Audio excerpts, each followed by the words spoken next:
இந்த இடத்துல எது கேட்பட்டேன் தெரியுமா? 7ஆம் குலத்துங்கச்சோழன் யார்? 3ஆம் குலத்துங்கச்சோழனுக்கு மூத்தவன். எங்கெங்க கைதட்ட நானே உங்களுக்கு சொல்லிடுவேன்.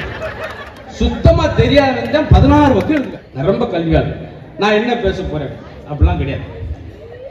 சிரிப்பது ஒரு ரொம்ப அழகான விசேஷம்.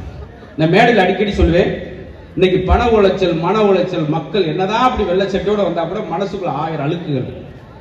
வெளியே போனோம்னா ஒரு காலத்துல சொல்லுவோம், நேற்று இருந்தவன் இன்னைக்கு இல்லப்பா, இன்னைக்கு இருந்தவன் நாளைக்கு இல்லப்பான்றலாம் முன்னாடி.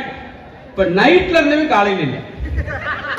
நேற்று ஏன் கூட அங்க படுத்திருக்கேன், பட்டு நெஞ்ச பிடிச்சிருக்கேன், உட்காந்துட்டான் சொல்றோம் பாத்தீங்களா? அது ஆரோக்கியமே போயிடுச்சு. எனக்கு தெரிஞ்ச ஆரோக்கியத்திற்கான முக்கியமான அஸ்திவாரம் எதுன்னு கேட்டீங்கன்னா, மெல்லிசான ஒரு இசையை கேட்கும் போது டென்ஷன் குறையும்.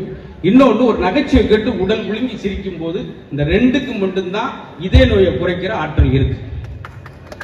இந்த இடத்துல எது கேட்பட்டேன் தெரியுமா? ஐயோ, நான் பண்றவாடு எனக்கு தான் தெரியும். நான் கேட்பட்டா நீங்க அதை விட பெரிய கேப்ப விட்டு போய் நான் இப்போ வந்துடும் அப்போ வந்துடும் கை கட்டி வந்துட்டு ஆன்னு பாத்துக்கிட்டு. உண்மையிலே என்னைய மாதிரி ஒரு பேச்சாளர் உங்களுக்கு கிடைக்கவே மாட்டேன். ஏன் தெரியுமா? எங்கெங்க கைதட்ட நானே உங்களுக்கு சொல்லிடுவேன், எங்கெங்க சிரிக்கணும்னு சொல்லுவேன். இப்படி ஒரு ஆள் கிடைக்கப்பா முடியல, நானே கூட கைதட்டி போயிடுவேன். அதனால இந்த காலை பொழுத படிக்கும் போது எவ்வளவு நினைவுகள். டே அப்பா, நல்லா படிச்சுமே 2 வரி 3 வரி எழுதுவேன். கொஞ்சம் சுமாரான படிச்சுமே 2 பக்கம் எழுதுவேன். சுத்தமா தெரியாத 16 பக்கம் எழுதுவேன். கத்துறீங்களா? என்ன காரணம்? பேச்சுக்கு ஒரு மார்க் கிடைச்சா கூட நம்மளுக்கு 30 மார்க் கிடைக்கும்ல.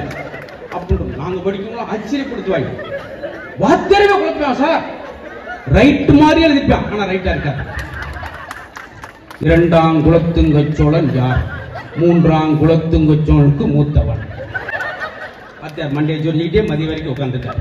ரைட் மாதிரி எழுதியிருக்காங்க. இதுதான் இன்னொரு கொஸ்டின் ஆன்சர் உருவாக்க நிறைய டீச்சர்ஸ் அனுபவப்பட்டிருக்கேன்.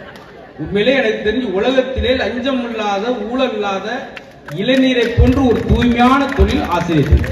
அவர் வணங்க தெரியுமா? எனக்கு ஆட்டோமேட்டிக்கா வரும். முறைச்சு பார்த்தீங்கன்னா 15 ஜோக்கு மறந்துகிட்டே இருக்கும். ஒரு இடத்துல ஒரு ஆள் இப்படி முறைச்சார், என் பேரே மறந்து வச்சு. அப்படின்னா இப்படி இருக்கும் பாருங்க.